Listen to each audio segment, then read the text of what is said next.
Hello and welcome to Newscentre with me, Parikshit Luthra.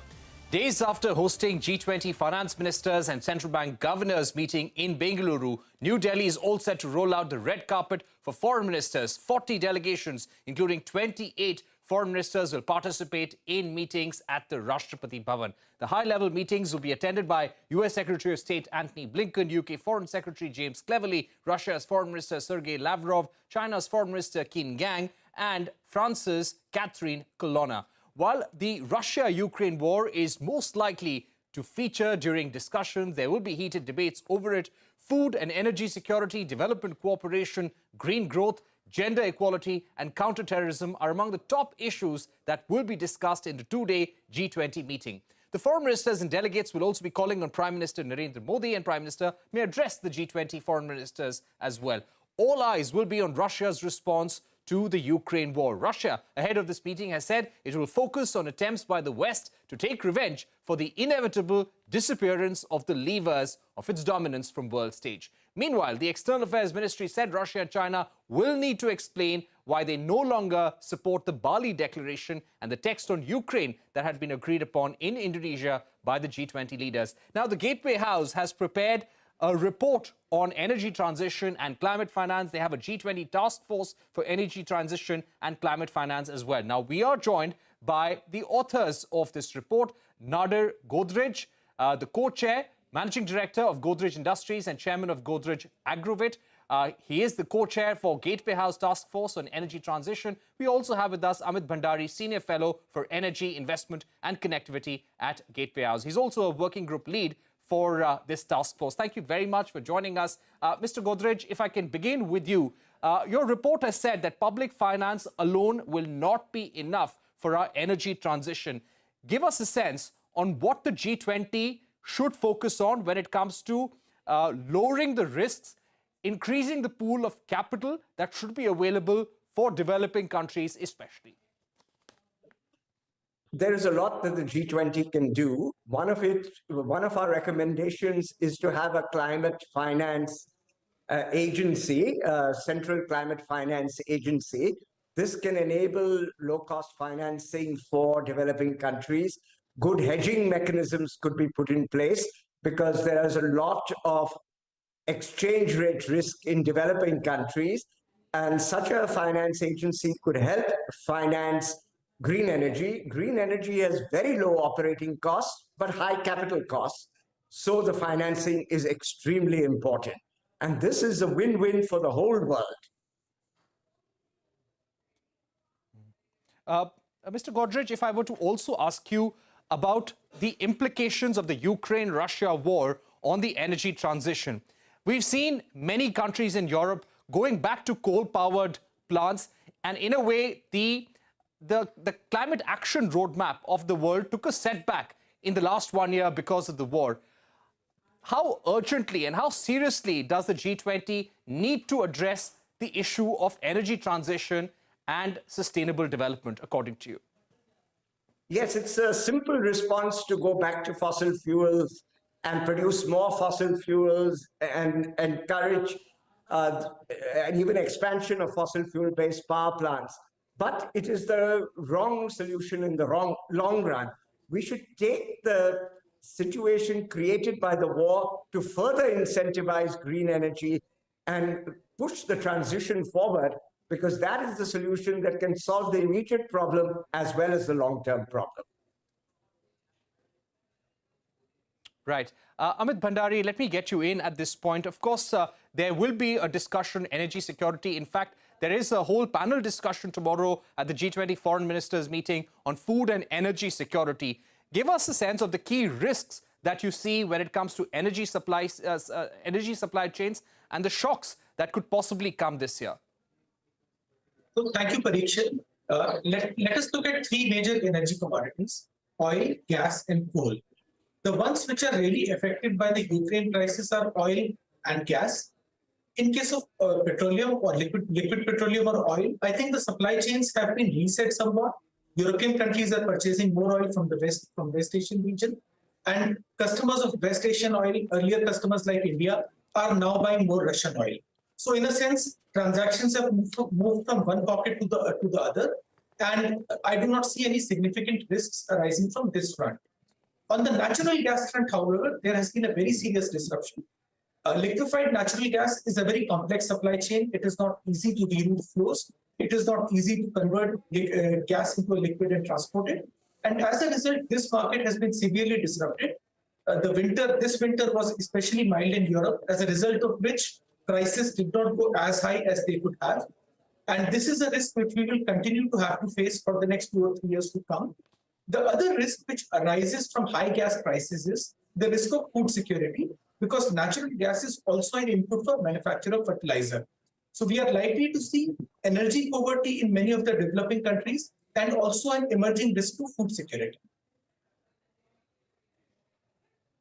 Right. Mr. Godrej, coming back to you, the policy interventions that your task force has recommended when it comes to a smooth energy transition and also to take into account the risk of energy poverty.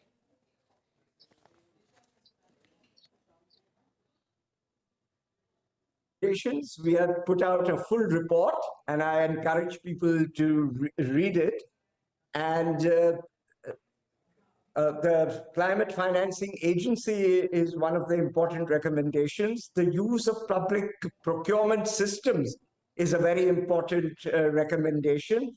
Public procurement systems can give an incentive to new technologies, and we need to develop technologies such as green hydrogen, electric mobility. And for electric mobility, we need proper charging stations. So a policy on charging stations would also be very important.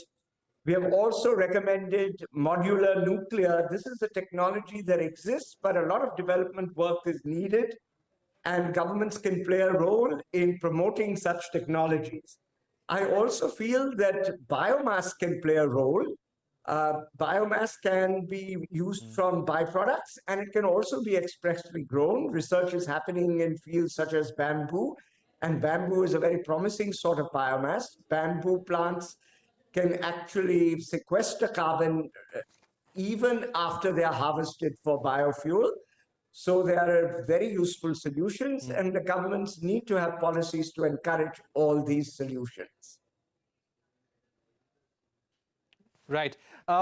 Mr. Godrej, we spoke to the IMF chief, Kristalina Georgieva, on the sidelines of the G20 finance ministers meeting. She said, yes, India is at a bright spot. The world economy has shown a lot of resilience as well. But at the same time, the war is very uncertain, and we need to be prepared for any kind of supply shocks. We need to be agile and flexible in our policy response. What are the biggest risks that you see for the Indian economy, the world economy, that we need to account for at the G20?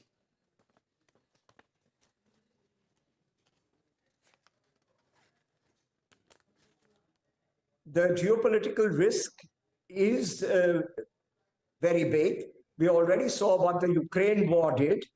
Heaven forbid that there's not such a situation in the Eastern Asia.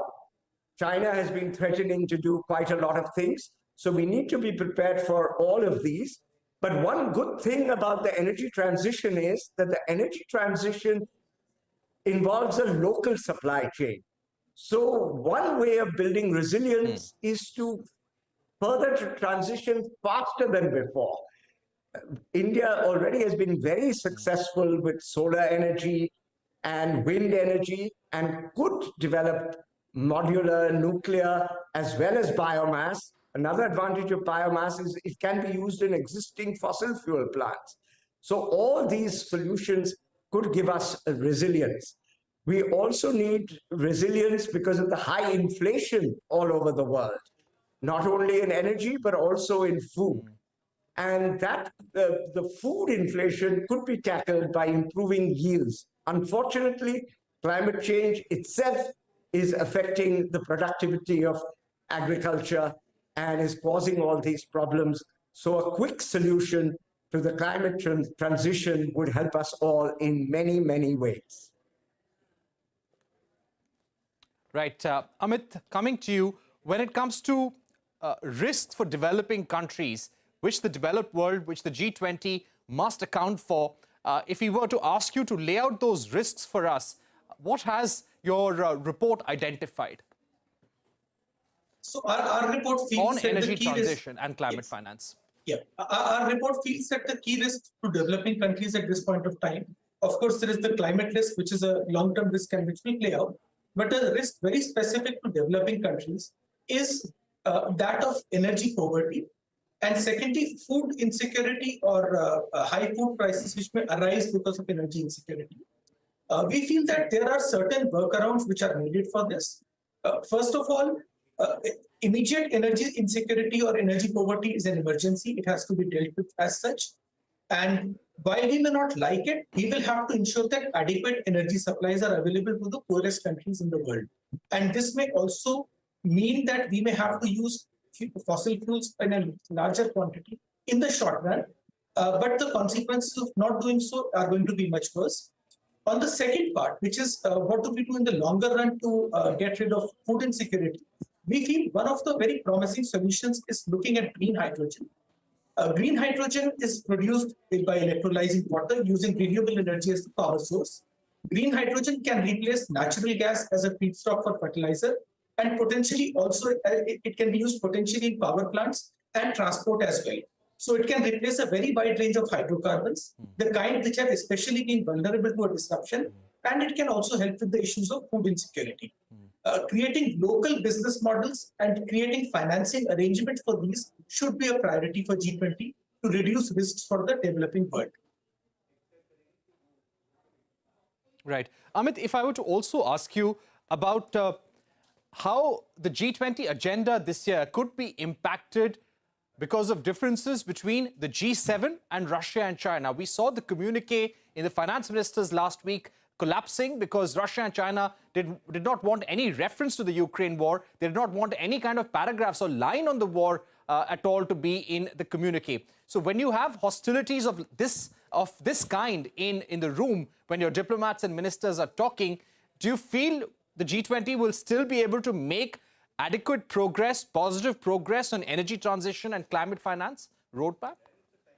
That's an excellent question given the circumstances we are in right now.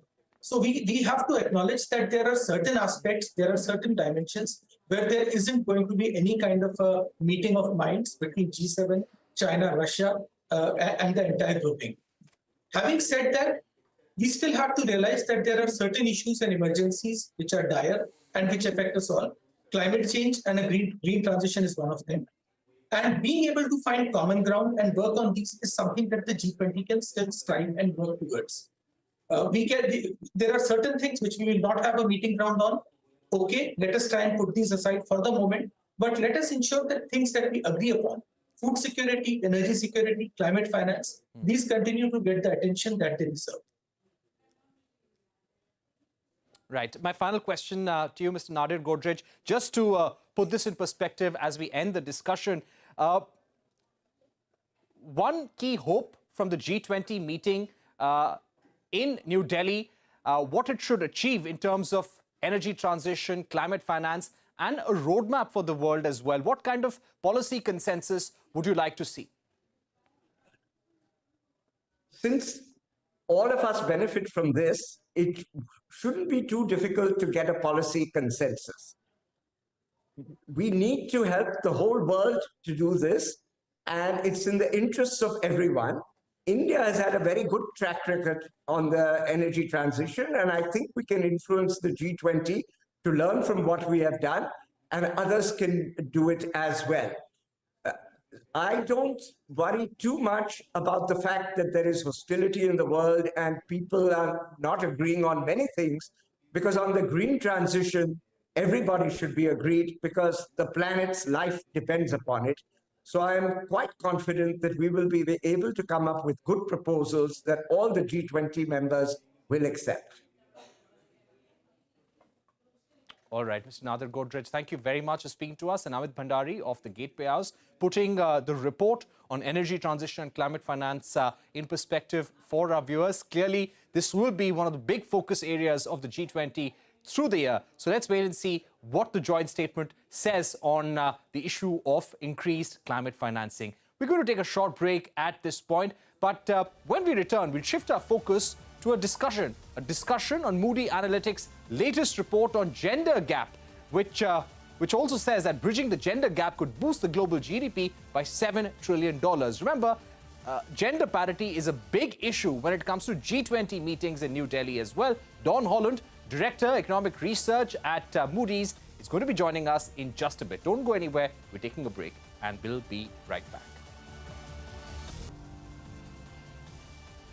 Welcome back. You're watching Newscentre. The G20 summit will also focus on ways to bridge the wide gender disparity. A latest report by Moody's Analytics highlights limited and divergent progress made in elevating females in the workplace. The report says gender gap gets wider in senior positions, with only 23% of executive roles held by women. Sectors expected to drive future productivity, including information and technology, have a much lower share of female leaders. The report suggests policies like flexible working conditions, providing affordable childcare, providing paid maternity and paternity leave will help to drive the change in the right direction. Bridging the gender gap could boost the global GDP by $7 trillion. To take this forward, I'm now joined by co-author of this report, Don Holland, who is the Director of Economic Research at Moody's Analytics. Don, thank you very much for being with us.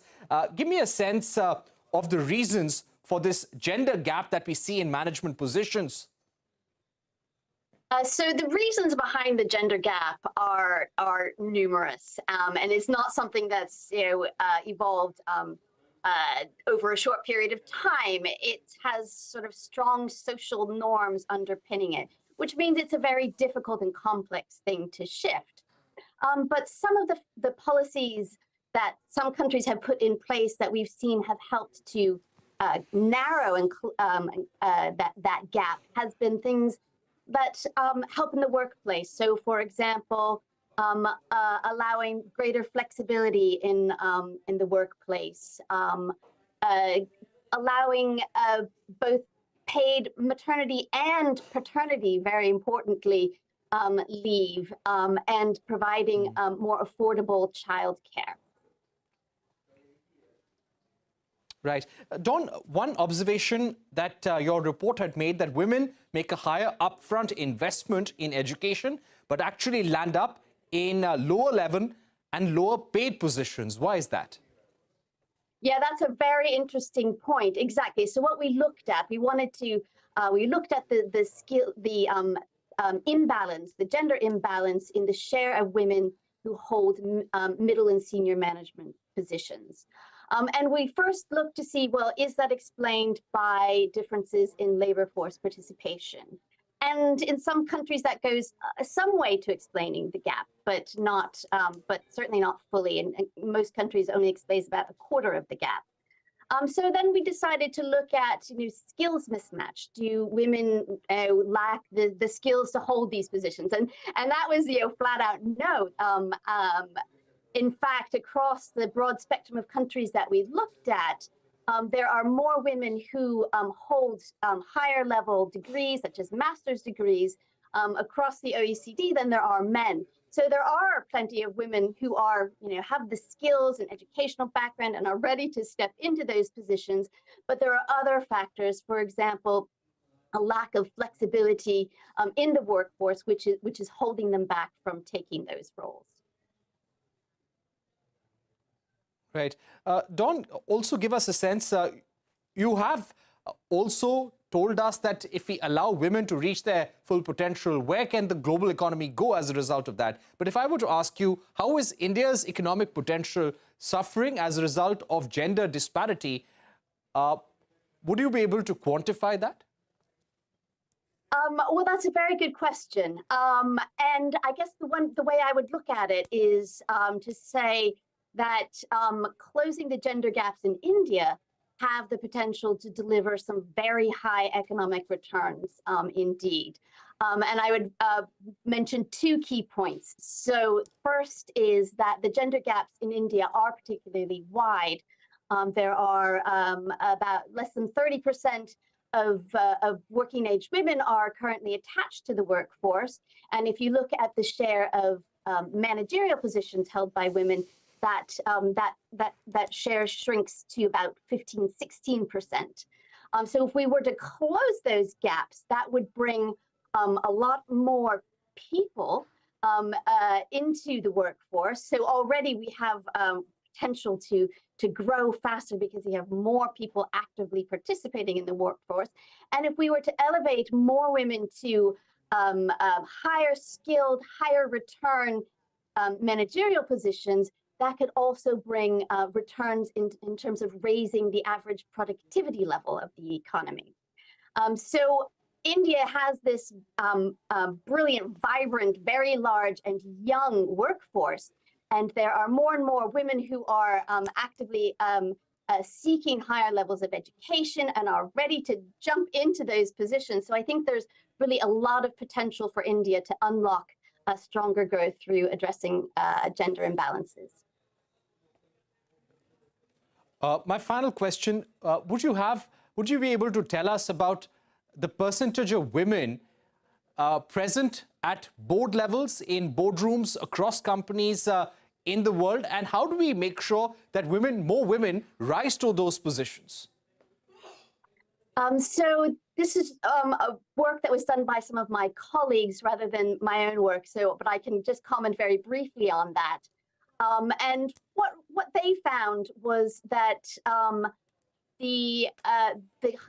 there is a positive relationship between an increase in the number of women on boards, or the share of board places held by women, and the returns of individual companies.